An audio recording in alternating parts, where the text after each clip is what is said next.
You're listening to TGI Sports Talk with your host Keith Angle on Northeast Streaming Sports.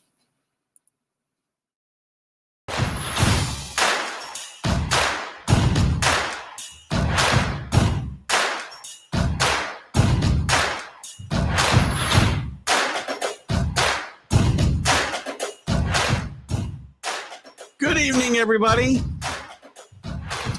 Keith Angle here for TGI Sports Talk's College Sports Huddle. We talk college football, college basketball. Who knows? We might talk some college baseball come this spring. We're going to talk college sports here, there, and everywhere. We got some stuff to talk about tonight. We're a day late.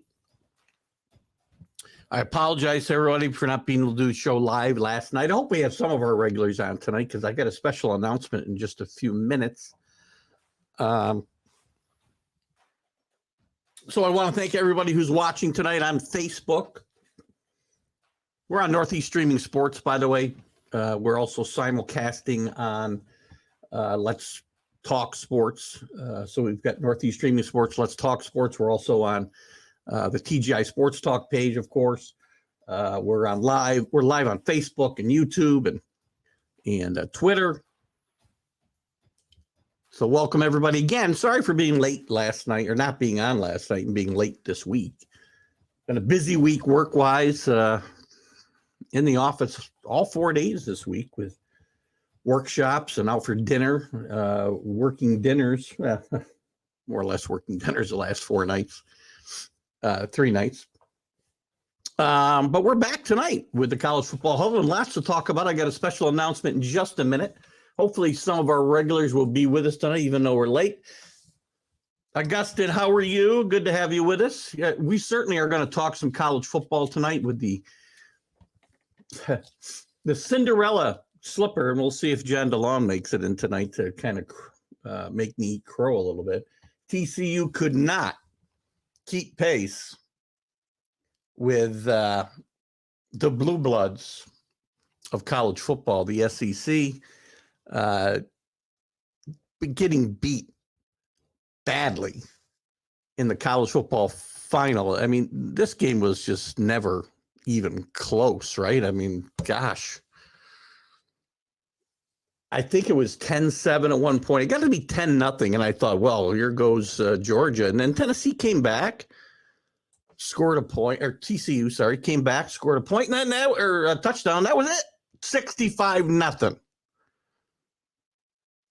So if you had TCU plus 57, you lost. I did, and you saw my post, I think. I did change my mind, and I bet the line went down a bit Monday night. As much as I wanted to see TCU pull some kind of upset here, I bet Georgia. And obviously they won easily. So tonight, guys, I got a special announcement, and there's not that many people with us, but I'll make this announcement now, and I hope you will hey, share it to your page quick. Tonight, let me find the banner for this first. Tonight, Dan Harris from Let's Talk Sports has been kind enough to donate for us to give away tonight. I'll have a trivia. I'll decide whether it's going to be one trivia question or maybe the first to 3. We'll see how many people we have in participating, but you'll have a chance to win a bundle of, this will be one winner. A Let's Talk Sports t-shirt, coffee mug, and a $25 Amazon gift card. Let me show you real quick. Here's that's the mug. I have a couple of these myself that Dan sent me. They're very nice. He also will be donating a t-shirt, Let's Talk Sports t-shirt, and the $25 gift certificate. So I'll bring this up a couple of times, guys, but please, I think I just lost it. I want to bring it up again later. I'm going to have a problem, but we'll try to do it at some point. So let me get out of here. So guys, get out there. Tell your friends.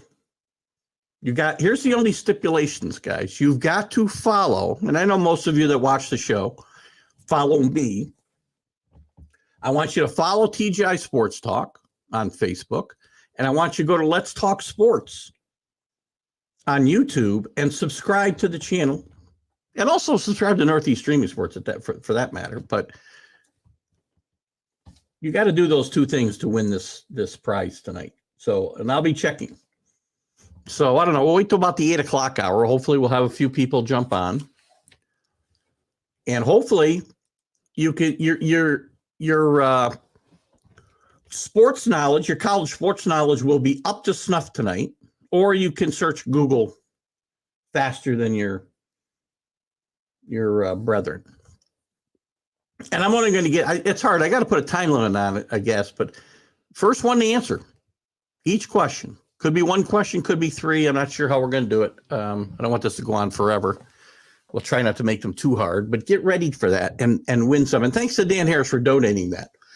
So again, see a few more people jumping in, and I don't see the people on YouTube. So comment that you're here. Comment that you want to play in the trivia game. Follow TGI Sports Talk if you're new to the show on Facebook, and go and like and subscribe to the YouTube channel, Let's Talk Sports. How about that? That's what we'll do for Dan Harris for donating. Again, really nice coffee mug, a really nice T-shirt, Let's Talk Sports logoed, and a $25 gift card from Amazon. So we'll do that maybe at 8 o'clock. Tell your friends. Augustine likes trivia. It's all college football. So we'll get into that in a little bit, and I'll bring it up here a couple more times. Tell your friends, unless you don't want your friends to win. Oh, gosh, guys.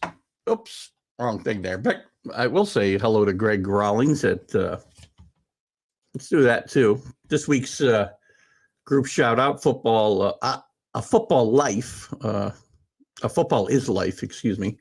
I'm a admin there, and I help kind of keep the site under control and accept new members. Get there and like and share Greg Rawlings' page too at A Football Life. It's a really, really good spot. So again, those of you that were watching, Alan, make sure you're ready for the trivia about 8 o'clock. Dan Harris has donated, as I said. I'll put this banner up one more time, I guess, before I go, because I do see there's a couple more people. We've got a T-shirt, a mug, and a $25 Amazon gift card to give away tonight to one lucky winner. And we'll play some trivia about 8 o'clock.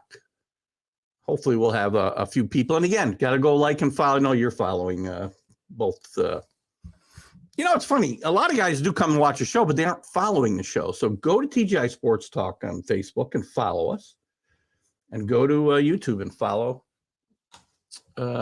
Subscribe, I guess. It's free. To Let's Talk Sports. Anyway, let's talk some college football. We'll move into some basketball, maybe the second half of the show, because we're starting to wind down. But we got some college football to talk about, including a college football playoff game, as I alluded to a little bit at the Open. That was not what we were expecting. I thought TCU would give them a battle. John DeLon has not shown up yet tonight. I'm a little surprised. Georgia just took a whooping to TCU. Took them to the woodshed. Any cliche you want to come up with, it was not pretty. TCU did not belong on the same field with this team. The athletes were better. Coaching was better. Just better prepared all the way around. Take nothing away from TCU. Great season. Sonny Dykes, a great job. Maybe the college football coach of the year. Max Duggan, tough night for him. But kudos to Kirby Smart, Stetson Bennett, and the rest of this Georgia Bulldog team, who pulled off their second national championship in a row. Not a lot of teams say this, guys. Now they're going for 3. Don't be shocked if they get there. This was as much Georgia showing that they've become, and Kirby Smart, Georgia's become the new Alabama. Kirby's become the new Nick Saban. Georgia belongs in that conversation. They didn't for a long time. Pardon my saying this, Rick Sherlock.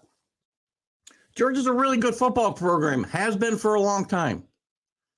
Historically, not Alabama.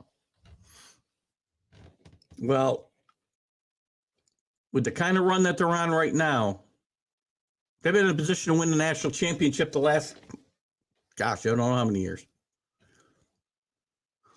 At least in position to contend for it. And probably will contend for a third one next year.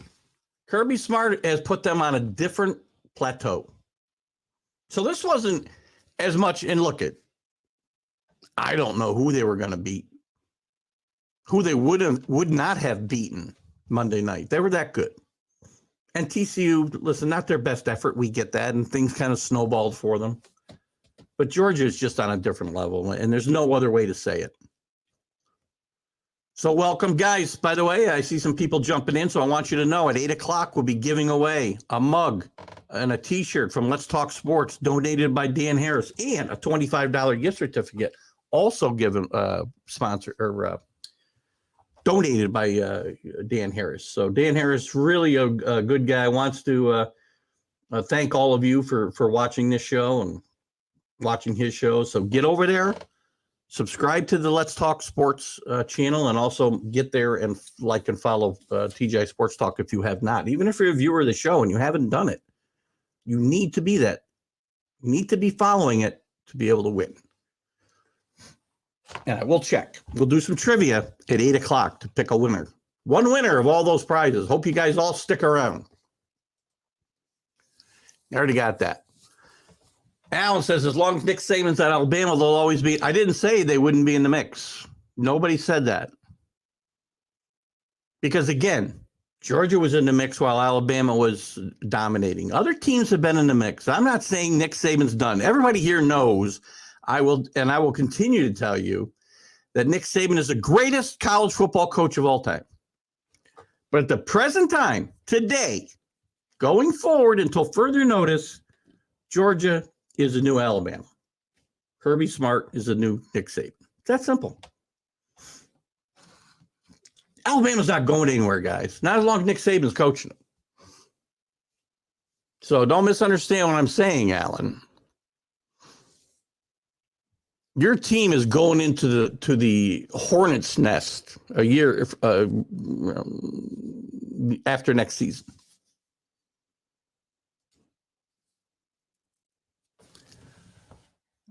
Well, just because these are schools of higher education, Rick, does not mean the brightest individuals are walking the halls. They didn't do anything special. They scored 65 points against you. These guys, come on.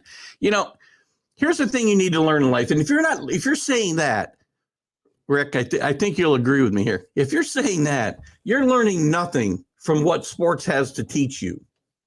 Because sports, the great thing about sports is it isn't about winning. It's about learning how to win, learning how to lose, and how to take responsibility and become better people. That's what sports can be. And if this is what you're saying, oh my God, after you get beat 65-7, they did nothing special. I'd hate to see when they do something special. What are you going to get beat? 130-7?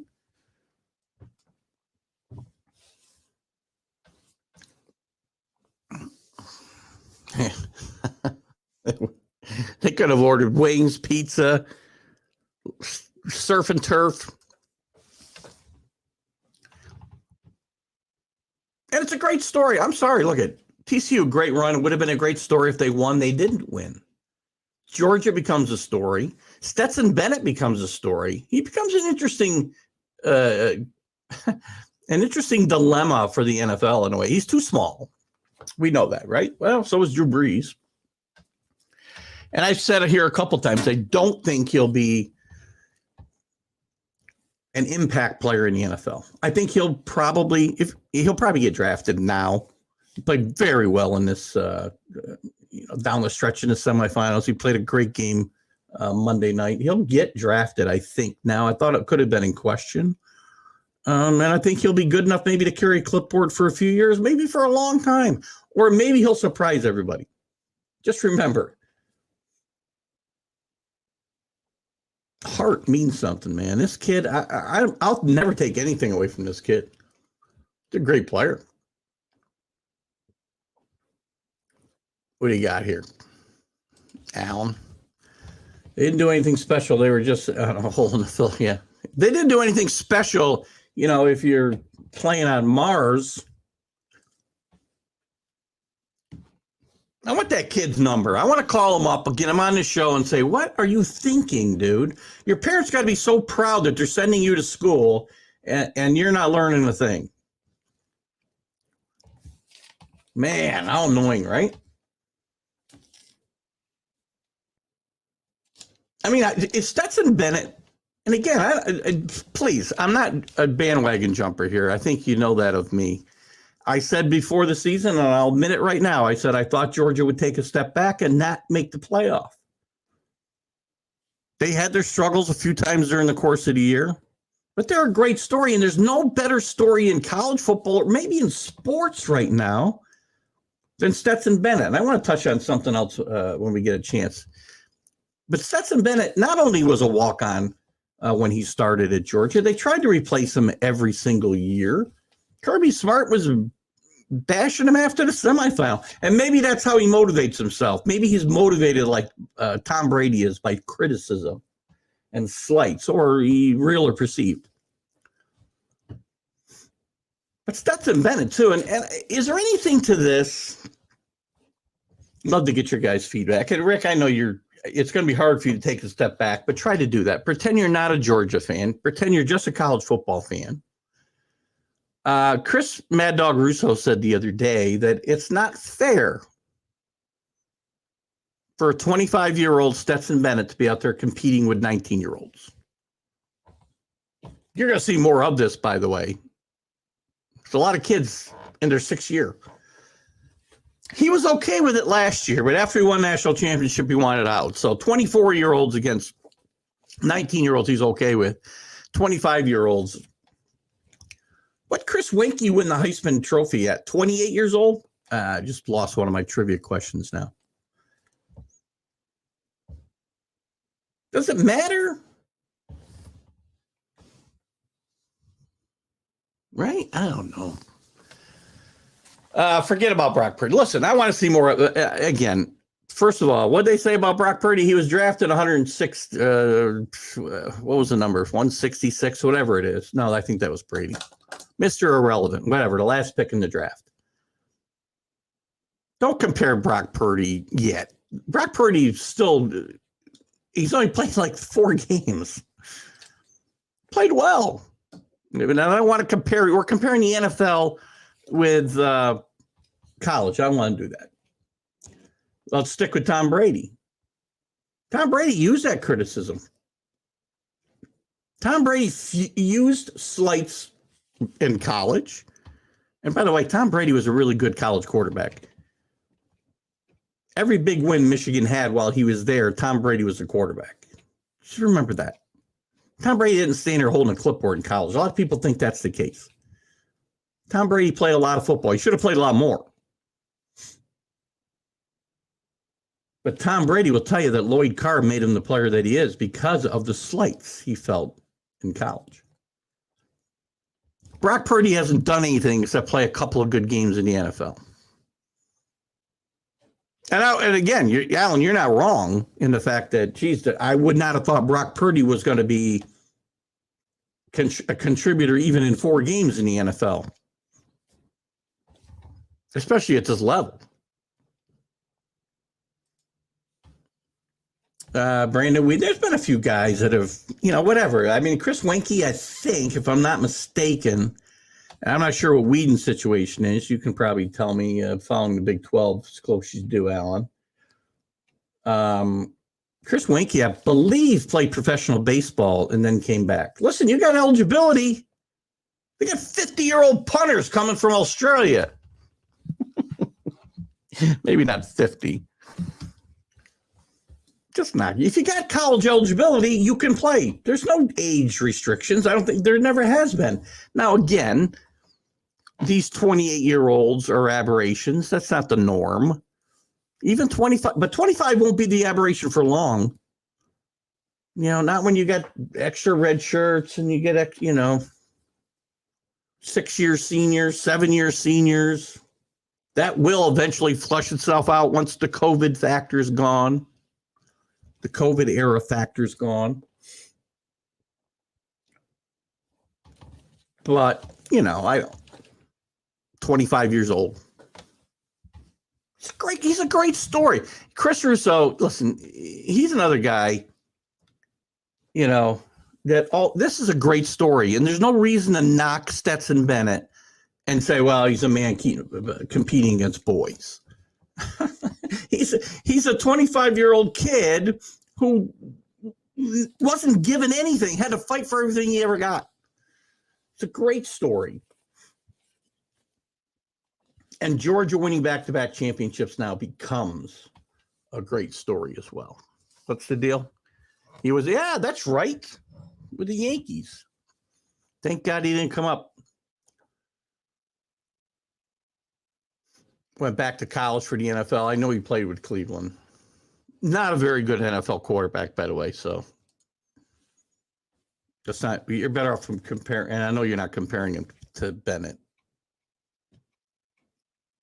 We'll talk more about Bennett in the coming weeks, as we get closer to the draft in April. He's going to be an interesting case, and some NFL team could reach for him. Who knows? Tim Tebow was a huge reach for Josh McDaniel at the back of the first. I want to say he was the last pick of the first round. I could be wrong, and he was the first pick of the second round. But either way, he was drafted too high because he couldn't play. He had a couple of good games, which is why you got to be careful with the Brock Purdy's of the world and whatnot, because quarterbacks can come in, and if they're a little bit different, it takes a little while for teams to catch up with them sometimes. But over the long haul, they get found out. So we'll see how that goes. I think he was the last pick. I thought Denver had the last pick in that first round. I could be wrong. He was in the high 20s, I would say. I'll find out. Got the thing right here. Tim Tebow draft spot. 25th overall by the Denver Broncos. And again, remember, I'll tell you, Josh McDaniel was ripped big time in Denver and everywhere else for that pick.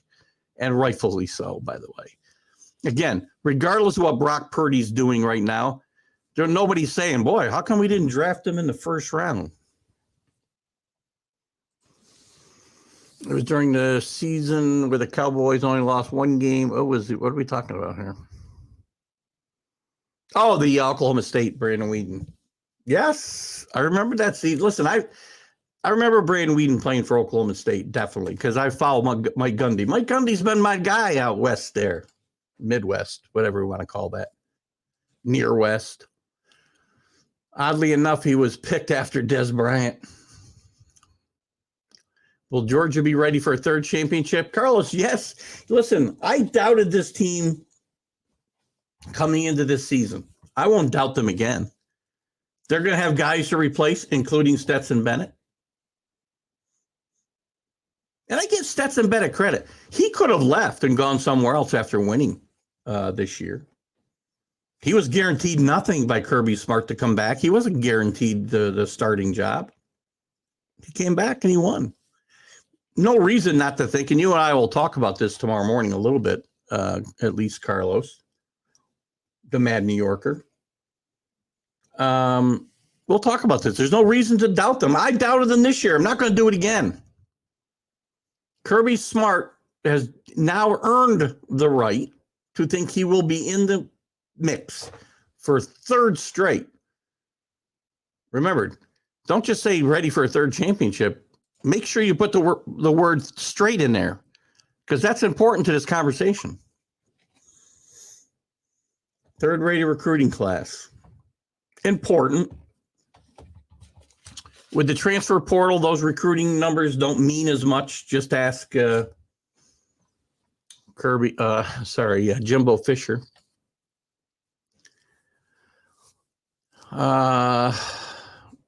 But they're idiots, by the way, then, Alan. If Oklahoma State fans want Mike Gundy fired because he had a bad run at the end of the season, then they don't deserve to have that good a football coach leading the way for them. That's the thing about new quarterbacks and maybe a new there's talk about Todd Monken leaving. In fact, your Jets are rumored to be one of the landing spots for Todd Monken. I think Todd Monken, or he could get a head job somewhere as well, although most of them are filled up. Unless something opens up. By the way, Michigan and Ohio State, for me, are still in play head coach-wise. Todd Monken would be I think, high on the list of both of those schools if Ryan Day and Jim Harbaugh were to leave. And I think there's a 50-50 chance they both go. I think there's an 80-20 chance about Harbaugh leaving. And I think Ryan Day's, at least probably around 50%. He may get out ahead of the posse because he is not too well thought of in Columbus right now. Excellent point. Bit of an undersized back too, right? If I'm not mistaken, Rick. 64 years old, very young, by the way. Charles White, I remember in 1979, if I'm not mistaken, USC might have won the national championship that year against Alabama. 1978. So 79. 79 bowl games. So it's 78 national champion. It always gets confusing, right? When we cross seasons. Charles White, I want to say he was a small guy. So let me look at this article real quick. Not a big back. Doesn't tell me here. I'll have to find it on Wikipedia if I will have to. Got drafted by Cleveland, spent 5 years with the Browns. Again, a bit undersized for the NFL. Great college back. Mike Gundy is a back. So, yes, anyway, go back here. I didn't finish up here. Charles White, rest in peace. Our thoughts and prayers are with him and his family at this awful time. 64 years old, man. Used to seem pretty old to me. Right, Rick? Not anymore. And Mike Gundy is a man. And if he gets fired, he'll get a job somewhere.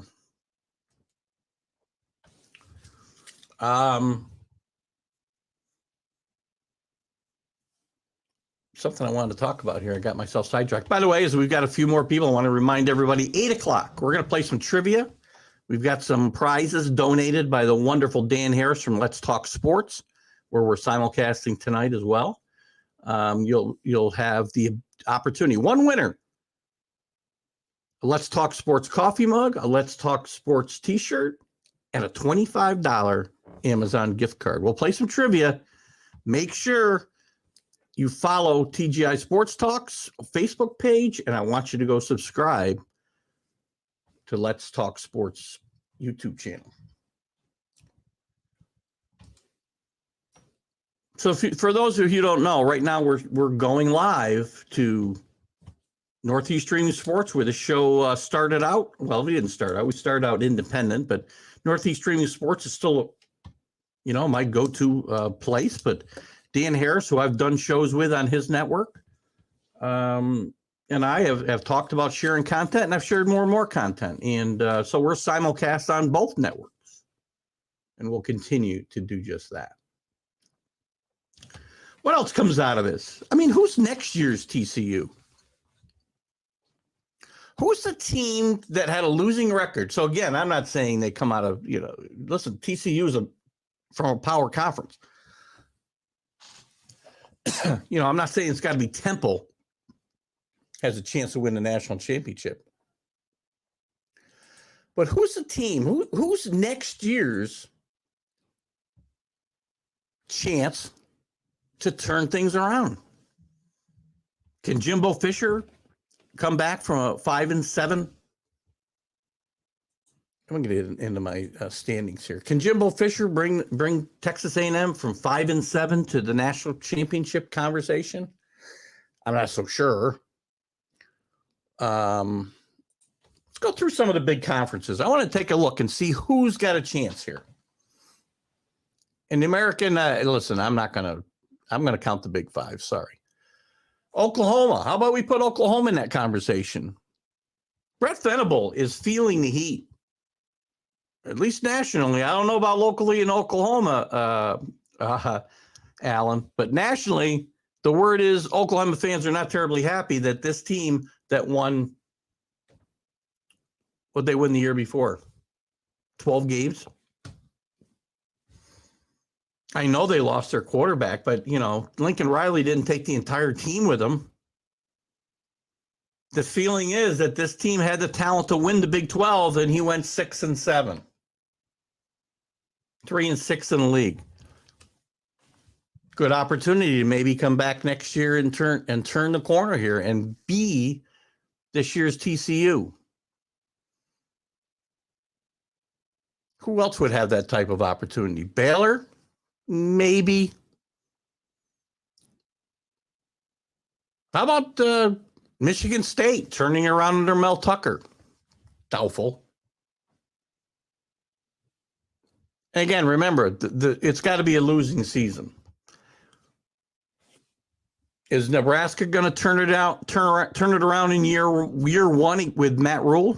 Jesus, I think I was drinking there for a minute. I do think they'll turn it around. I don't think they'll be a national championship contender. Who else? You guys can feel free to put up your choices. Remember, they need to have had a losing record this year. Nobody from the Pac-12 really qualifies. Southeastern Conference, we already talked about Texas A&M and Jimbo Fisher. Florida, Billy Napier's second season after going 6-7. I just don't see it because I don't think the recruiting issues have cleared up. He's going to have to really be successful in the transfer portal, I think, to have a chance to turn that thing around. Auburn, under Hugh Freeze the first year, 5-7 last year. Lots of work to do there at Auburn, I'm afraid. I mean, those are really the schools that I would say have a chance to be this year's TCU. How about, Miami's a good one. I didn't go to the ACC. Somehow I missed the ACC. Thanks for pointing that out to me. I skipped right over them. Listen, don't laugh. Miami's made a huge investment in the football program with facilities.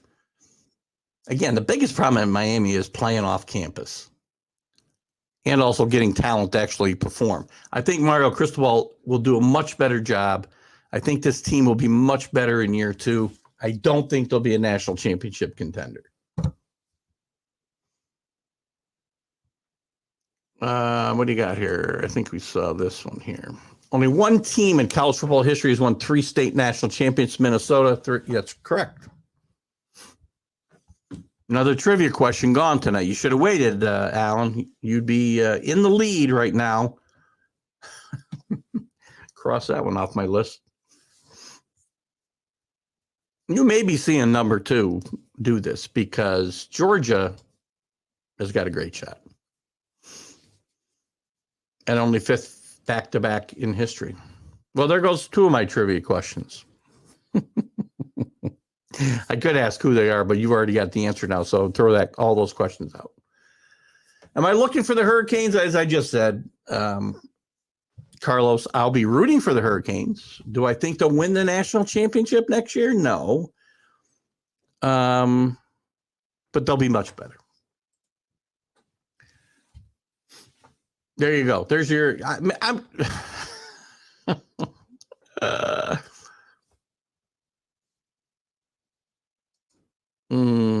I got a good question for number 1 now. I doubt Alan's found this.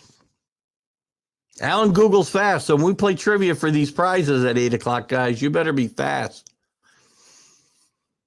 Maybe Texas, but he didn't lose. They didn't lose. That's my thing. They have to have lost.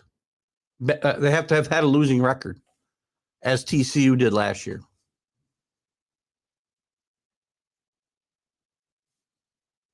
So you can't really say them. I mean, they went 8-5.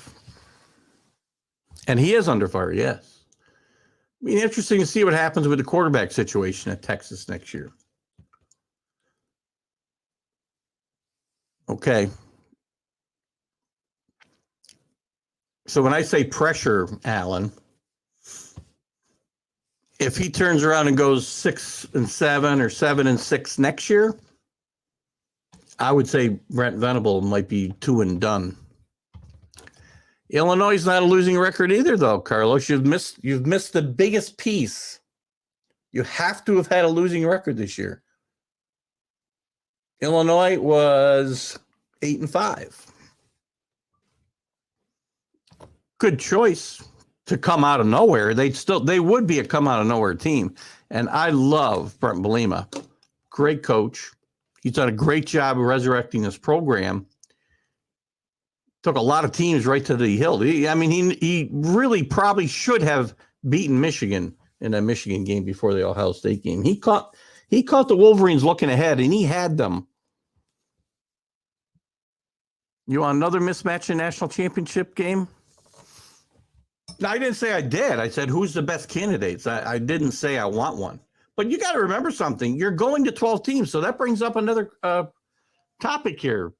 Rick, let me just see if I think I have a banner for this one. You kind of gave me my segue. What does Georgia blowout mean for the expanded college football playoff? You're still going to see major upsets, just like in the national, the college basketball national championship tournament.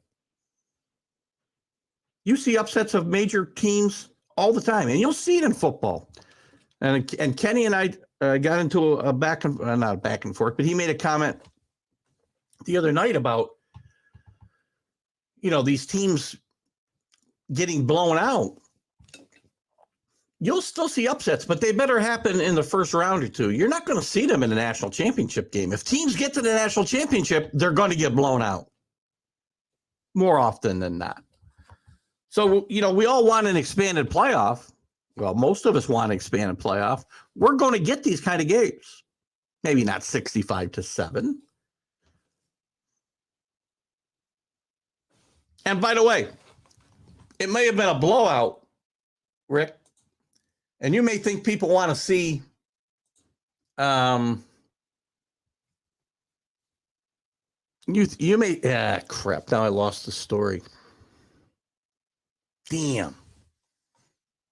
I believe, if I'm not mistaken, this game was the highest rated final since they've gone to the playoff. And again, you can't compare numbers. Please don't bring up numbers from, the 80s, and you can't compare TV ratings. We can the last 10 years, 12 years since we've had the 14 playoff. This game was one of the most highly watched college football final in history, the history of the 14 playoff. So, again, people do want to see different matchups in Georgia and Alabama. They just do. And you'll still see upsets. They just aren't going to happen in the championship game. These teams are fired up. You got to get them. It happens, and I said to Kenny the other day, just like the college basketball tournament, the best teams get more focused the further they go. If you're going to get them, you got to get them early.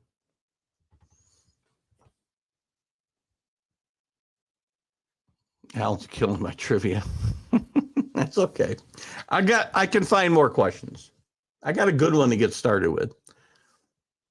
Invite your friends, guys. 8 o'clock, we're going to play trivia for Let's Talk Sports coffee mug, T-shirt, and a $25 gift certificate or gift card from Amazon, donated by Dan Harris. That's not the point. I don't care. Carlos. That wasn't the premise of the question, though. Come on. I mean, this is why it's so hard to debate with you, Carlos, because you don't follow the parameters of what the debate question is. The question was, is there a team out there that had a losing record this year that could be the TCU of next year? So you have to have had a losing record. You're absolutely right. An 8-5 team has a better chance of getting to the playoff, without a doubt. Simple math. I think I missed your question. I think I missed a comment up here. And recruiting new coach doesn't equal national championship appearance. It just did. You're wrong. National championship win, apparently not, but it equals a national championship appearance because we just saw it. A new coach, active in the portal. Oh, you didn't say portal, you said recruiting. So I'm not sure exactly what team you might be referring to. I don't know. If any. Colorado, yeah, no. No. Maybe in a few years. But look at the Pac-12 is at a disadvantage out there, and they're going to stay at a disadvantage until. And again, Deion's going to help that. They're going to get deeper. You can't lose a game in the Pac-12 and expect to be able to get to the national championship. Well, you can, I guess, when there's 12 teams, but next year there's 4. Deion's not turning this thing around into a Pac-12 championship even in a year. He's just not. I understand he'll do great in the portal. He'll change the culture, but he's not going to turn this thing around in a year. Basement, well, listen, I'm all for 16. We have to be prepared for these games, though, in the finals. I'm well aware of that. I do think more often than not, we're going to get the best teams in here. But I don't think you always know, and I think this is a pretty good case. That is the best. Are the best 4 teams the ones in the playoff? If you look at this now in retrospect, were the best 4 teams? Where'd my rankings go? Where's my final rankings? Somebody changed all my damn.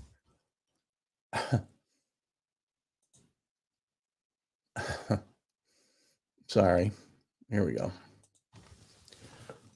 I set all these pages up beforehand, so I got something to refer to, and then somehow they're gone. I got gremlins here. I mean, right now, here's the final AP voting, right? Georgia, TCU, Michigan, Ohio State, Alabama, Tennessee, Penn State, Washington, Tulane, and Utah. I no longer think TCU. I know they went to the final. I don't think TCU is the second best team in the country. I think Ohio State's the second best team in the country. I think Ohio State would have kicked this team's butt as well Monday night.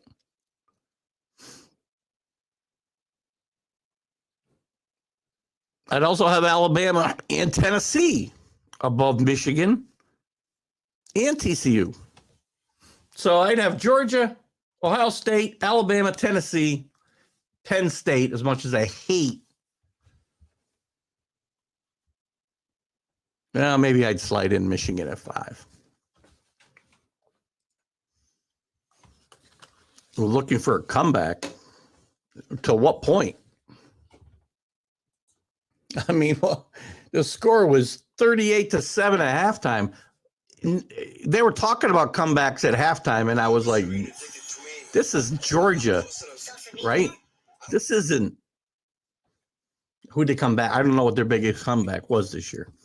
Oklahoma State was a big comeback. Oklahoma State wasn't very good this year, which is why Mike Gundy's hearing some heat, feeling some heat. You don't hear heat. You did say Miami to start with, so you're right. That was a good choice there. But you did change your parameters after that. So that would be a good, solid choice. Yeah, Mizzou. You notice I didn't bring them up. You know what? If Missouri was still playing in the Big 12, I'd say maybe. Didn't play bad football this year during stretches. Tulane went from 2-12 to 12-2 in 1 year. It can, well, again, we know I'm a big fan of the AAC. I think we know that. But Colorado's got further to go to get to 2-12 than Tulane does. Tulane played in a weakened, watered down AAC this year. Cincinnati wasn't as good, obviously. UCF wasn't as good as it can be historically. Houston wasn't as good as it was supposed to be. So again, Tulane turned around. Well, it's a very impressive. Don't get me wrong. This is not a football powerhouse historically. And I was rooting for them. I don't think you can compare the situations at Tulane and Colorado and say Colorado can turn it around just because Tulane did. Good turnaround, though. Good point.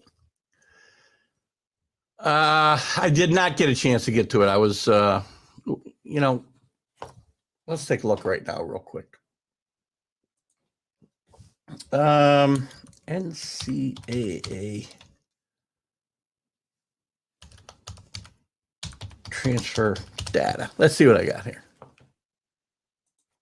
Let's see if we can get something here. This is April of 25 or April of 22. Yeah. I don't think this is going to help me. We'll do some research here, Rick. Remind me, I just didn't have time this week. This is more about guys in the portal. I know we'll find the numbers. And you may be right. You may be right.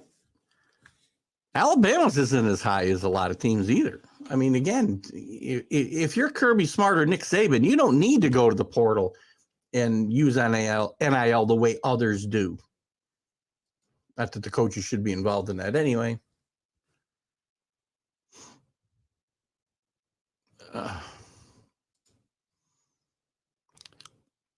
don't want to talk about anything else tonight. I will say this, though. Washington, Georgia Tech did a good job in winning in the winning column. Washington did a great job this year, turning around this year. Again, they don't fit the criteria I just talked about, but I will tell you that I think in DeBoer's second season, I think this team wins the Pac-12 next year. I still think they're the best team in the Pac-12 this year. Had a couple bad losses. That loss at UCLA was ugly and they didn't play well, but they played really good football to finish the season, played well in their bowl game. This team should be one of the favorites to win the Pac-12 next year. By the way, speaking of the transfer portal, I don't know if this story is still up there, but the NCAA is going to put restrictions on the number of times you can hit the portal. So you won't be seeing the JT Daniels of the world unless they reverse course. They're not going to see the JT Daniels of the world play on 4 teams in 4 years, which is really bastardizing the whole idea. So that'll be very interesting, I think. And what are our thoughts to it? I mean, again, I still think, by the way, I want to get into some other topics here in college football before we move on to the basketball. We're going to play some trivia at the top of the hour, as I said, for all you guys on YouTube and on Facebook. We'll play some trivia with some donations from Dan Harris at Let's Talk Sports. Really good prizes, guys. Stick around, play some trivia. If Alan leaves me any questions. Man, I'm congested today. I apologize. Some other news. By the way, some news that came out here this afternoon or late this afternoon. I just mentioned Lincoln Riley. His brother, Garrett Riley, is rumored to be leaving TCU to go to Clemson to take over the offensive coordinator job there. So I think that'll be an interesting It'll be interesting to see if he can kickstart that Clemson offense. Did a great job at TCU. We'll see if he can continue that upward trend in the ACC. Some other big news that struck here the last 3 days, and it's been rumored for a while, is Kevin Warren, the Big Ten commissioner, will be leaving to become the president and CEO of the Chicago Bears. Warren, as all Big Ten commissioners have been, has been a pretty big power broker on the NCAA level. He'll leave a big hole there, and it'll be interesting to see what the Big Ten does to replace him going forward. What other news do we have here in the NCAA? We talked about Oklahoma State. Their defensive coordinator, Derek Mason, taking a sabbatical from coaching. Their defense kind of fell apart. Their defense really had kept them alive here the last few years.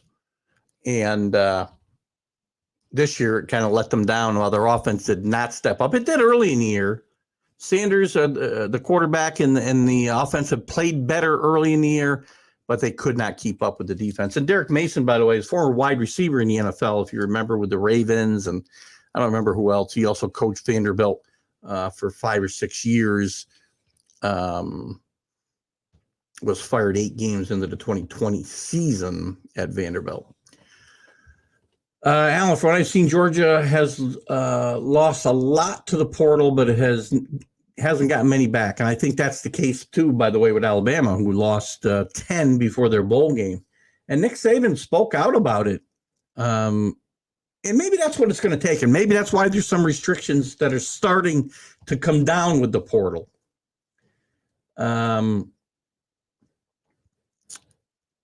You shouldn't just have unlimited free agency at the college level. You just should not. Can't move 4 times in 4 years, and the NCAA looks like it's going to put these restrictions into place, and guys will be limited to maybe 2 moves, which to me is probably 1 too many, and in some cases 2 too many. So, yes, they lose transfers and don't get them back. Alabama, the same thing happens there. Nick Saban, the Kirby Smarts and Nick Saban start speaking out about this stuff, things will change a little bit. You're talking about the restrictions. It should. It needs to happen. See if I can find that story quick, Rick.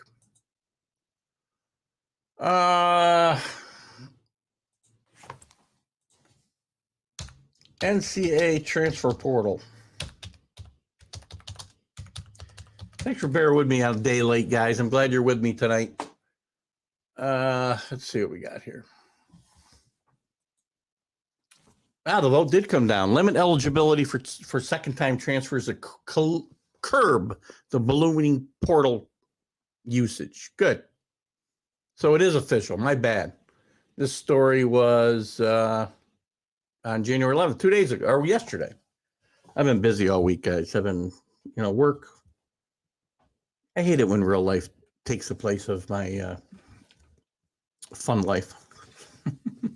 So again, great move by the NCAA, finally starting to curb this. Now get your feet wet, your hands dirty. President Baker. And rein in this NIL nonsense. Ugly stuff, right? Jesus, man. What else? What else is going on? Northwestern is being probed for allegations of football hazing. Not only have they played some bad football on Pat Fitzgerald in recent years, the last couple of years specifically, they played pretty good during the COVID season. Now they're being probed for football hazing allegations.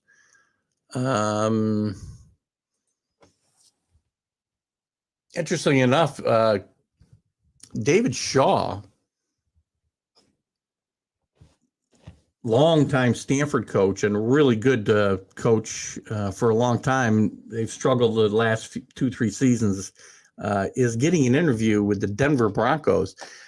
This would not have been a surprise 4 years ago. This is a bit of a surprise now. So interesting. And I hope, listen, I wish David Shaw all the luck in the world because he's a classy guy and he really was a consistent winner at a very tough place to win consistently.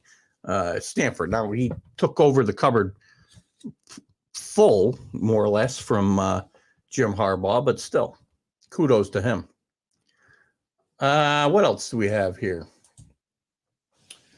I want to talk a little bit about something else I thought I had here. Let me look at this. Over under. I saw this question today. Over under for, and Rick, I'd love you to weigh in here. And this is very tough. Over under for Kirby Smart for national championships at Georgia, 5.5. You're starting with 2 in the bag, and he's going to try to chase down Nick Saban theoretically with 7. Nick Saban, by the way, I know it's hard to convince a lot of people. They think that, he just took over the golden goose was already there when Nick Saban got there, and Alabama was in the crapper, guys, when Nick Saban got there. They weren't very good his first year. They'd been in the toilet for about 2 decades, except for a handful of seasons. And all he's done there is win 6 national championships at Alabama since he's been there. Greatest college football coach of all time. Kirby Smart will probably be moving up that list because I do think Kirby Smart will probably win at least a couple more national championships. I'll take the under on the 5.5, though. He was lost 14 and got 1 back. There you go. Thank you, Alan. Alan, the research assistant for TGI Sports Talk's College Football Huddle, among other shows. Thank you, Alan. And we're going to play, we're going to get ready to play some college. We're going to get ready right now to play some college football trivia. So again, guys, if you win, and I don't know how many people we have here on Facebook or YouTube combined right now, but we're going to say 2 questions right. I don't want this to go all night. So it's either your college knowledge is really good or you're really fast on Google. So here we go. Question number 1. I've had to change this a little bit. The college football team that has won the most national championships may not be who you think.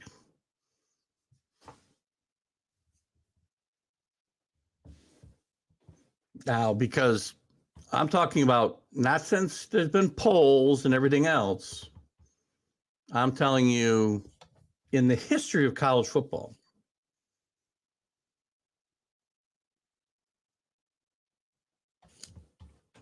Oh, no answers yet. I know we have a little delay. Some guys are going to have more delays than others, so it's going to be a little rough for you. But I thought a little trivia would be more fair than, Dan and I had talked about, the best comment or whatever. And I don't want to make those kind of judgments. I want to give everybody a chance. So it must be everybody's Googling it. Alan's got Google going good. Good job, Alan. Alan has 1 answer right. You guys got to Google faster than Alan. You didn't know that, Alan. If you did, kudos to you. I think I lost my questions now. Hold on. Now I got to go back in here again. Hold on. All right. This one's going to be an easy one. You got to beat Alan to this one.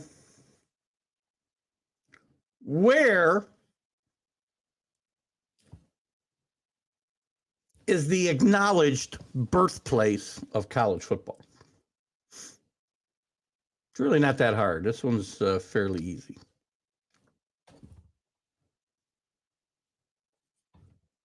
Come on, Rick. One of these. Get one of these. You can tie them up. Go to a tiebreaker. Carlos, you're Googling a little slow.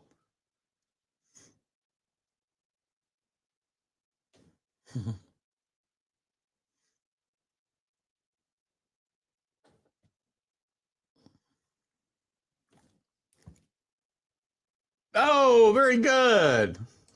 There's our what's more impressive, Alan. That's a great point. By the way, Rick just got the second answer. Rutgers will not count you because you're a Perthite. Will not count your spelling.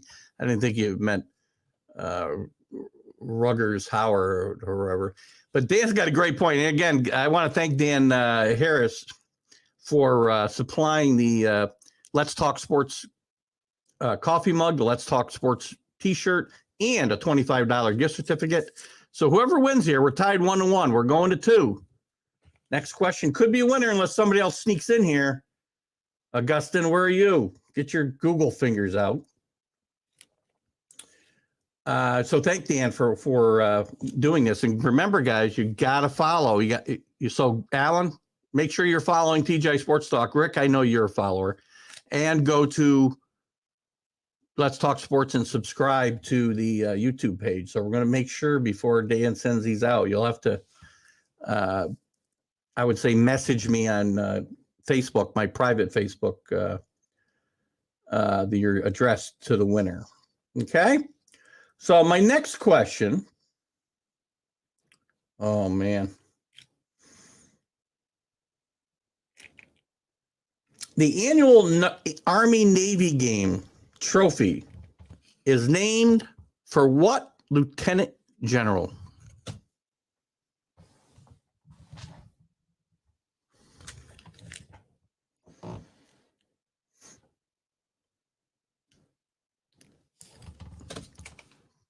I hear the fingers going. Army Navy. The trophy given to the winner of that game is named for what lieutenant general?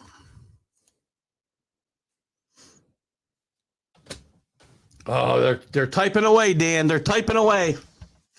Guys, we're going to get a little bit of college basketball after this. Again, thanks to Dan Harris for supplying this. By the way, I'll put this up again real quick. Oh, I lost my pictures. Here's the banner. Let me put this up while we're talking about this. I should have put this back up. It was up at the start. I did give you your credit, certainly at the top, Dan, and I'll put it up for you right now as we wait for our answers. And Rick Sherlock is our winner. Storm and Norman Schwarzkopf is the winner, or is the lieutenant general that the trophy to the Army-Navy winner is named for. Very good. Sorry, Alan. Alan, if you had not answered, one of my questions was going to be, I don't remember what you took away from me earlier, but I was going to, you did steal at least one of my questions. Probably was going to be one of my questions. I might have changed on the fly, but great job, Rick. You are going to win the very nice. Let me see if I can put it up here one more time before we. And again, thanks to Dan Harris. Dan didn't have to do this. By the way, Alan, I saw your post about the Patriots looking for an offensive coordinator. That news is pretty old, like months. I'm kidding, though. I'm only kidding.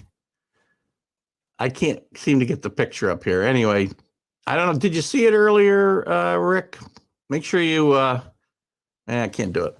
Not letting me get the picture. So anyway, Rick does, and there's a thanks to Dan, and there's a congrats to Rick from Dan. So Rick, two things: make sure you go to Let's Talk Sports and subscribe to the YouTube channel there. I know you're definitely following TGI Sports Talk, so we don't have to worry about that. Inbox me your address, and I'll get it off to Dan, and Dan will get you out your prizes. Well done. You guys did well. Alan, good try. Some tough questions.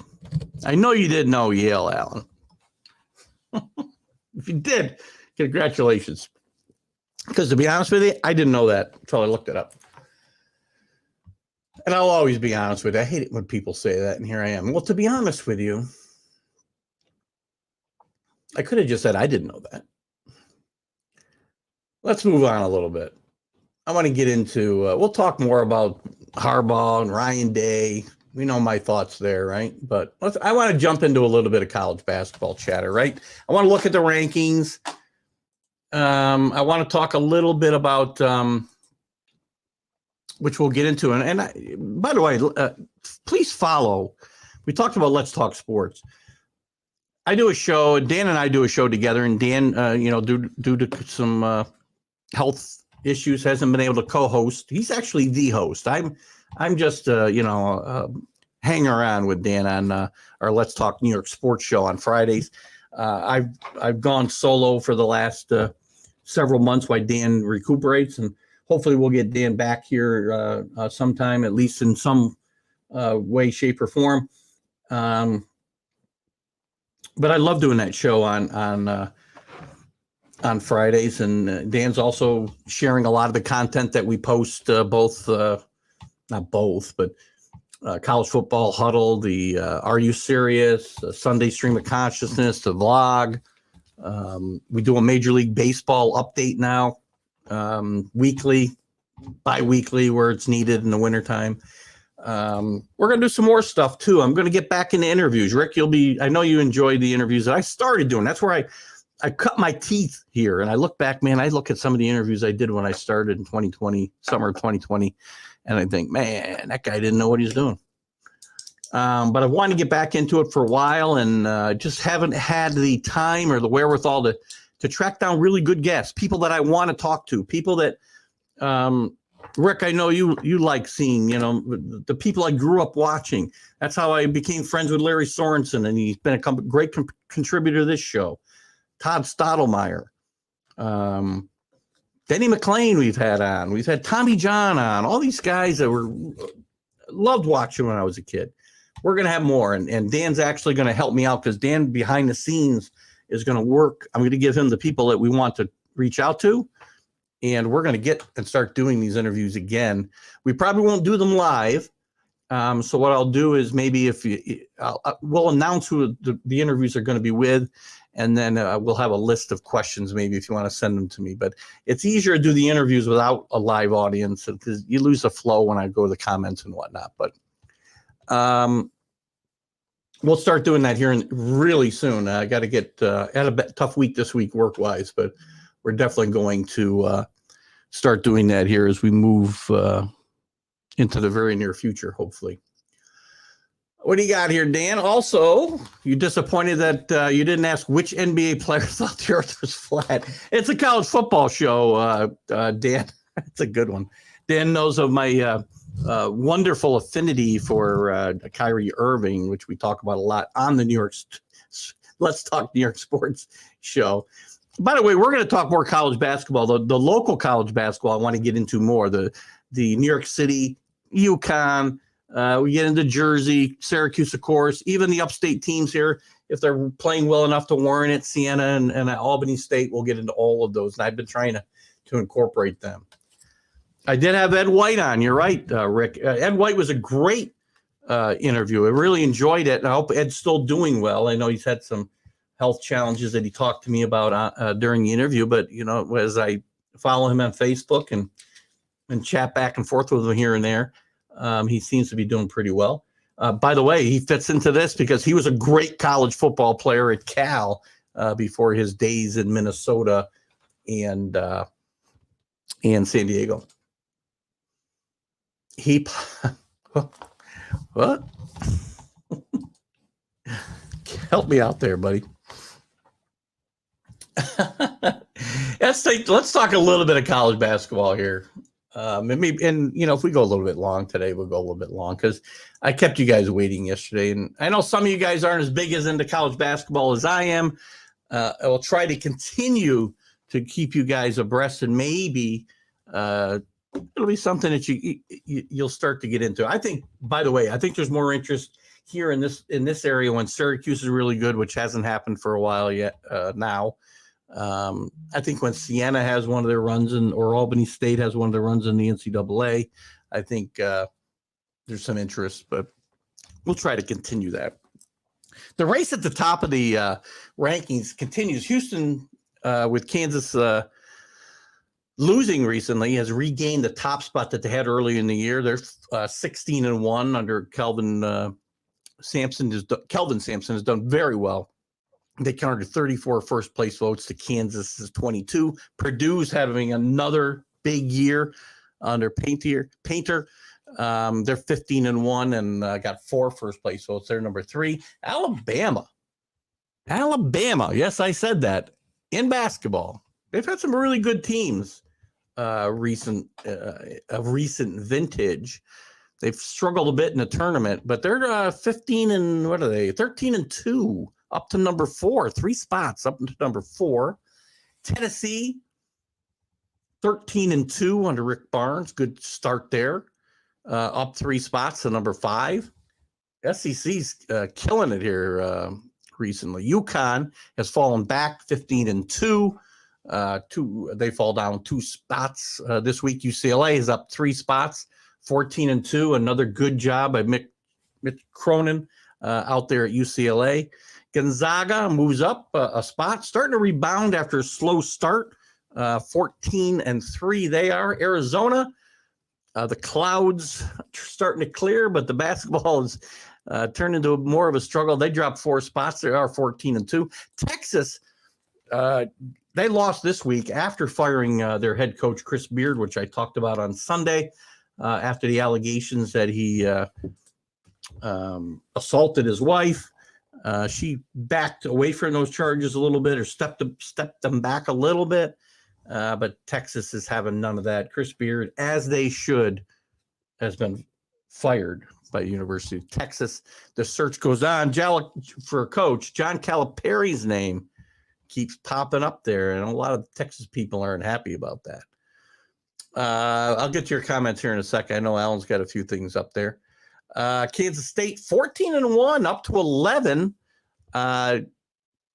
Listen, Kansas State's had some good teams over the years, not consistently good. 14-1, nice start for Kansas State. Xavier rebounding from a bad year last year. And by the way, 15 spots Kansas State jumped this week. That's a major, major move. Xavier up 6, 13-3 they are now. Iowa State jumps 11 spots to number 14. They're 12-2. My team, Miami, they lost this week after getting off to a great start. 13-2 they are. They lose 4 spots. Arkansas, who's always my sleeper. I love Eric Musselman. Eric Musselman's name will come up for this Texas job as well, by the way. TCU, after just getting hammered in the football national championship, off to a good start, 13-2 under Jamie Dixon. Really underrated coach. Duke fell 4 spots after losing a couple times this week. John Shire has done a reasonably good job to get started this season, but struggling a little bit this week. They'll be okay. You know what? Replacing a legend is not easy. Marquette, another school that I followed historically. Big fan back when I was a kid of Val McGuire. Teams with Butch Lee, I had on this channel with an interview, I don't know, a year or so ago. Lloyd Walton I had on. I've had quite a few Marquette ties in my interviews. So, who dropped out of the rankings? Indiana, Baylor, New Mexico, and Ohio State all fall out of the rankings this week. As we said, Marquette jumped in, San Diego State jumped in, the rest of these teams, Providence jumped in, Kansas State jumped in the top 25 this week. So lots of moving and shaking going on in college basketball, and we're getting to that time of year where we're going to see a lot of that. Let's see, what do we got here? I got a few things here. Hold on. I got something from Dan. Oh, that's Alan. Speaking of which, I'm going to be a part of the college football show on Let's Talk Sports starting next week. More competition for me, man. No, I always wish Alan well. Alan's doing very well. Alan started out Keith, I'm not even sure. I guess through the Community of Sports is where Alan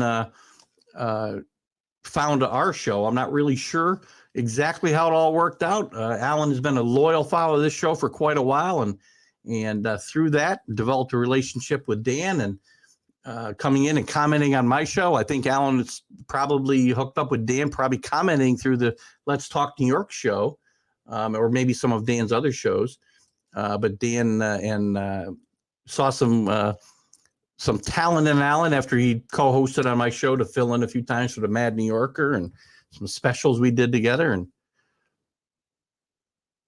And anyway, congratulations, Alan. Alan's making some great strides. 14-2. I need some context. What did I say? Did I give somebody the wrong? Rick. College basketball is somewhat still pure, not junk like the NBA. Yeah, I agree. I mean, there's better. Look at the 3-point shot has changed the game a lot. The NBA's only got a few teams. And the Knicks, a lot of times they're not one of them lately. I know I tried to turn Rick on to the Knicks when Tom Thibodeau's first year, when they did very well during COVID. And I think when he finally watched, they played one of their worst games ever. But they've just been hard to watch. I like watching teams like Golden State play. Even though they still play the 3-point game, they still move the basketball. You see that in college. There's a lot of movement in the basketball, but a lot of it's to set up the 3-point shot. That's okay. As long as you're moving the basketball, looking for an open shot. It's no longer, a 5-foot jumper. It's a 20-foot jumper. The problem with college basketball, as far as following teams, is guys don't stay. There's so much one and done. The Kentucky model, which now has fizzled out, by the way. I think college basketball is making a bit of a cyclical move back to veteran teams doing well. Now, the Kansases, there's always going to be these hotshot freshmen on the really good teams, but the Kentucky struggled the last couple of seasons, 3 years now. So that one and done philosophy and approach is not reaping the rewards that it did for a long time. UConn does play exciting basketball. Great local talent in Andre Jackson. Definitely an exciting player. Probably a possibility for the next level himself, Rick. And I also believe that Andre might be, I think Andre is somehow related, maybe nephew to Joe Altieri, who actually got me started. Joe Altieri from Wake Up to the Vibe, where I thought there was going to be some news. Maybe there will be. I probably shouldn't say too much, but Joe got me started here, talked me into doing this, and I thank him for it every time I chat with him. Charleston, 17-1. Great call. Let's look through this. Let's look through the standings a little bit. That's where we'll find some. And I think Charleston. Where did they? They didn't get? Oh, they did get in. You're right. Good call. 17-1. My ranking here. The records are probably a day behind. Is probably the problem here, Alan. I've got them 16-1, so they won yesterday probably. But yes, Charleston, a good story. Listen, Charleston's had, before they even had some good football teams, Charleston had some good basketball teams that were very competitive. Again, hard for these schools to stay there year in and year out. They're gonna build and have a good team, for a year, 2 years. Once they start to get veterans, really good recruiting classes in, and those kids become veterans. But they're really good stories, and that's why college basketball is still, to me, an exciting sport. Let's take a quick look around college basketball. We'll look at some of the major conferences. I don't want to get into too much. The AAC, definitely a major conference when it comes to basketball. Houston, number 1 in the country, 17-1, as I said, 5-0 in the conference. Tulane, a surprise in basketball a little bit this year, as much as they were in football. They're 11-5, 4-1 in the conference. Going to be very interesting when Houston and Cincinnati, who historically has had a really good basketball team, but hasn't, I guess they have had, huge ups and downs. I mean, in the 60s, Cincinnati had some great teams. When Oscar Robinson was there, Jerry Lucas was there. And then they had a downtime. And then they came back up in the 80s when Bob Huggins was there. And then they've had another swoon. Well, they're not really bad, but they're not really good either. Right now they're 12-6, 3-2 in the league. It's going to be interesting when these teams get to the Big 12. We concentrate on football so much. We have to remember these basketball schools are having to go along with them. We saw it with Syracuse and Pittsburgh and Boston College, and I'm trying to think who else. Miami being sucked into the ACC and killing the Big East back in 2012. Big East is making a resurgence, though. The A-12, Dayton with another good year this year, 12-5, 4-0 in the conference. The big disappointment here to me is St. Bonaventure, 8-9, only 2-2 in the conference. Really good basketball school here in New York State that I like to chat about when they're good or when they're not. They've had some really good seasons here in the last half decade. This is not going to be one of them from the looks of it. The ACC. What's going on in the ACC? Clemson's 14-3, guys, 6-0. Miami's 14-2, 5-1.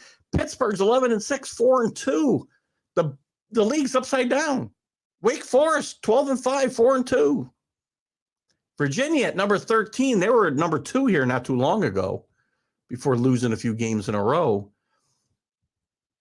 Of the teams who traditionally think in the ACC as being powers, it's the highest in the standings. Duke follows them. Syracuse, playing a bit better basketball recently than they did early in the year, is now 11-6 and 4-2. The big disappointments here, the biggest disappointment's got to be Kenny Payne, the new head coach at Louisville, being 2-15 and 0-6 in the ACC. He's going to have trouble keeping that job with that type of effort. Notre Dame, very disappointing this year under Mike Bray, 9-8 and 1-5 in the conference. Florida State coming off some really good seasons, 5-12 overall, 3-3 in the conference.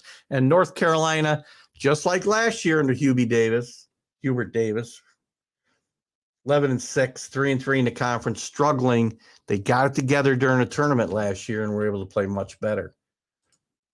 Gonzaga going to the Big 12 as well will make that conference a must-see as far. Listen, the Big 12 will be – the Big 12 – to me, there's the Big 12. The ACC's fallen to 4th. I think the battle for the top is pretty close between the Big 12, the Big 10, and the SEC. And the ACC's fallen to 4th. The ACC was the greyhound of college basketball for a long time, and they aren't anymore.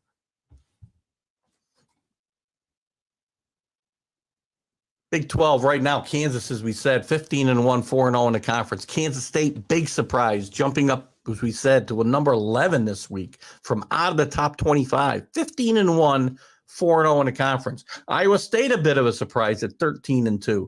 Texas, somehow playing really well with all the drama going around that program because of their head coach, former head coach now. Done a great job of keeping this themselves alive here. And then the TCU or Horned Frogs with Jamie Dixon, I like a lot.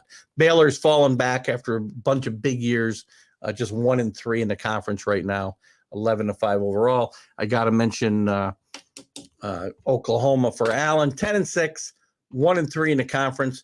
We'll start talking soon as we get to the end of January, early February. We'll start looking at the bracketology and what teams are going to be potentially in, potentially out. I'm going to the Big East right now, Rick. Good. Thank you for that segue. Georgetown has not won a game in the Big East since they won the Big East tournament 2 years ago. They're now 0-7, 5-13 overall. I don't know how Patrick Ewing survived last year. He's not going to survive this year. Patrick Ewing is a dead man walking. I'm not sure what Georgetown's going to do to turn this around. the demise of the old Big East, I think really if you look back, will coincide with the demise of Georgetown basketball. They had some good teams for a while, but it's hurt them. It's hurt the recruiting. It's hurt the interest in the program in general, that they don't have the rivalry that they had for decades with Syracuse, for instance. Yes, they still play St. John's and whatnot, but St. John's is a disappointment this year as well. But the top of this league, really good. Providence, who's been on a roll for a couple of years as well, 6-0 in the conference, 14-3. Xavier, we said last year, one of the bigger disappointments, 6-0 in the conference. Marquette playing really good basketball, 6-1, 14-4 overall. UConn, we talked about, a bit of a disappointment in conference, 4-3 only, 15-3 overall. But Danny Hurley's done a really good job turning that program around.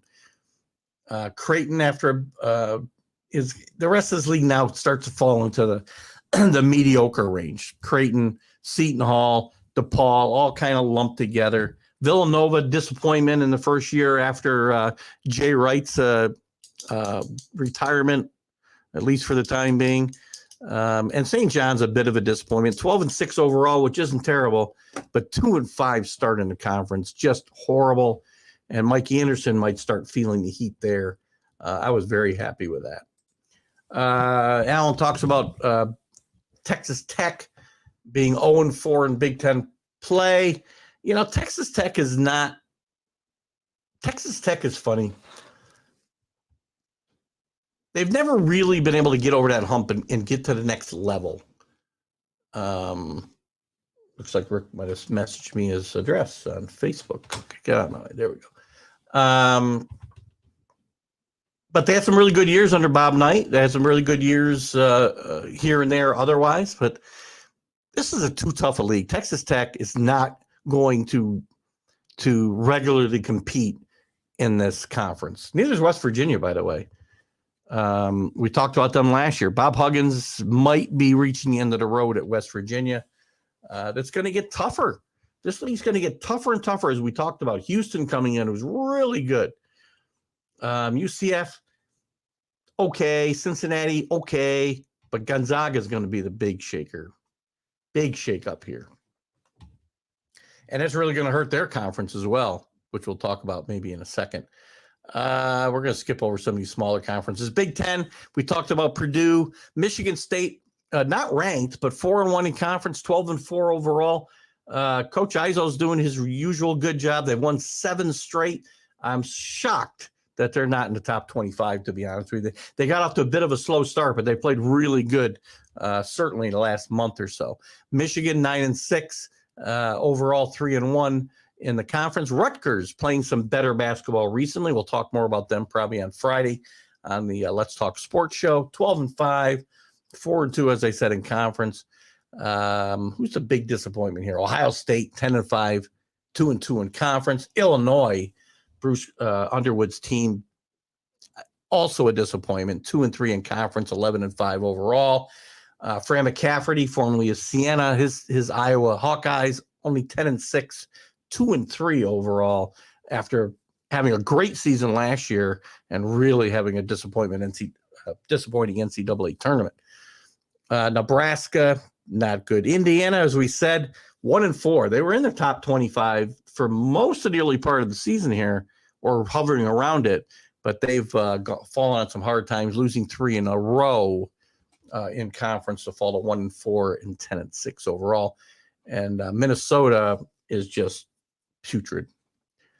I'll get to your comments. I know I saw something go up there. I wanted to chat about Siena, by the way, in the MAC, 5-0, 11-5 overall. They lead by a game over the won 6 in a row. The big favorite, of course, in this conference is Rick Pitino's Iona Gales. It's going to be a lot of fun when Iona comes up here to play soon, I think, in Albany. So I'm going to try to get to that game, depending on the day and time that it's played. So that's an interesting, just a little note for those of us local here.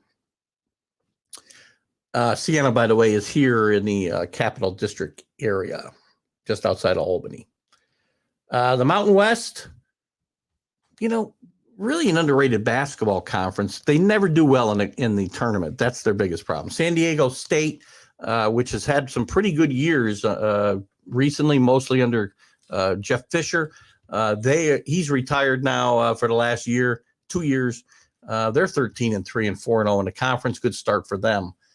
I wanted to get to one other Pac-12, UCLA, 5-0, as I said, 14-2. Utah, who's not had a really good team for quite a while, had a stretch of really good years when Rick, oh my God, his name's, oh my God, he coached for Al McGuire. Why can't I remember his name? Oh my God, it'll come to me for a while. Anyway, Utah rebounding a bit. Arizona State playing some good basketball under Billy Hurley, 13-3, 4-1 in the conference. We talked about Arizona. Overall, they're ninth, only 3-2 in the conference. They got to do a better job there. Probably Washington and Cal, probably the two biggest disappointments in this league. Southeastern Conference, where we're going a little bit over. That's okay. Alabama, as I said, playing some great basketball under Coach Oates. There was doubt that he could compete down here at Alabama because his roots were all in the Northeast. He's shown that model doesn't mean you can't get it done. Tennessee, 4-0, 14-2. Texas A&M playing some good basketball, 11-5, 3-0 in the conference. Auburn, under Bruce Pearl, 13-3, 3-1 in the conference. Georgia playing okay. Rick, your Georgia Bulldogs, don't know if you follow them in college, but college basketball, but they're playing very well. Missouri, a bit resurgent this year, number 20 in the country, 13-3 overall, 500 in the conference. Arkansas, only 1-3 in the conference. This is a team I like. They've had some big injuries. Part of the game, though, guys, and they need to bounce back. Kentucky, a huge disappointment here as well. 1-3, 10-6 overall. Lastly, I want to talk about the West Coast Conference. Gonzaga, 14-3, 3-0 overall. When they leave here, this is a good basketball league with BYU, St. Mary's, always really good competitive basketball being played here. Gonzaga leaving this conference leaves a huge hole, though. And it's going to be very tough for this conference. I think you're about to see some major shuffling potentially. Well, you're going to see some shuffling. What am I talking about? You're going to see, obviously, UCLA and USC head to the Big Ten here in a year or two. After next year, you're going to see Oklahoma and Texas go to the SEC. You're going to see the schools we just talked about go to the Big 12. So lots of changes coming to the landscape in college basketball. It isn't just football that's affected by this stuff. Oh, what do we got here, Alan? What hurts Oklahoma is that all three of their conference losses were by 5 points or fewer against teams like Iowa State, Kansas, and Texas. Well, it hurts them. Hang on one second. It hurts them, Alan. But if they can get themselves to 500 in the conference with a decent overall record, those close losses will actually help them get into the tournament. The problem is they can't be, how many games they play? Probably 16 in the conference, right? You can't be 6-10 with these close losses and hope to get in. You got to be 500. And to me, that ought to be a rule. You should have to be 500 in your conference to be considered for the NCAA tournament. Just saying. I mean, we've seen in recent years some really bad conference teams get in. And I don't like it myself. But what are you going to do? Any big news we want to talk about in college basketball before I move on? And we'll get the show more 50-50 here probably next week. We talked about that.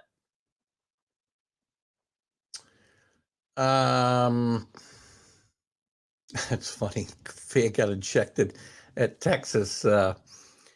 for a sign that was aimed at John Calipari. I think, please go to Texas. So he got himself ejected from the Kentucky team. So Kentucky fans are rooting, apparently, for John Calipari to go to Texas. John Calipari is a great coach. Great coach. Probably a better salesman. I wouldn't buy a used car from him.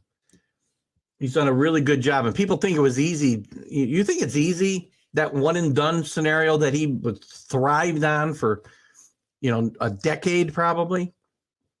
That's not easy to bring in a bunch of new kids and try to mesh them together to become a cohesive unit. John Calipari's done some good coaching through the years, and he gets a bit overrated because of some of the other stuff that's followed him around through the years, going all the way back to UMass. So anyway, that's probably about it. If you guys got anything else you want to chat about real quick, we'll do it. I want to say congratulations to Rick Sherlock for winning the prizes that were so generously donated by Dan Harris tonight. The Let's Talk Sports coffee mug, T-shirt, and Rick, if you didn't tell me, probably tell me a size you want that T-shirt, I guess. And the $25 gift certificate from Amazon. So thanks to Dan Harris at Let's Talk Sports. So a lot of fun. We had a good time tonight. A little smaller crowd than normal. Sorry we didn't get on last night, guys. It was just kind of impossible. I would have had to do it at 8. I guess I got home about 8:30. I didn't want to do it late. I was tired. We had to wing it a little bit tonight because not a lot of time for prep. We had a lot of fun. You guys, again, I hope you guys really know that I mean this when I say you guys carry my shows so often and make it so easy for me because I get to play off you guys, and I love doing that. Even if sometimes I'm a little short with Alan sometimes, or Carlos for sure. Even Rick sometimes, but again, it's all in the spirit of fun. Passionate doesn't mean I'm right. I love your guys' opinions because when you disagree with me, makes for better TV, I think. Anyway, guys, I appreciate everybody's participation. I want to thank all of you on Facebook, YouTube, Twitter. Everybody saw us on Northeast Streaming Sports and Let's Talk Sports tonight. We'll see you next Wednesday with the College Sports Huddle. I'm Keith Engel for TGI Sports Talk. Have a great night. We'll see you tomorrow already with Are You Serious?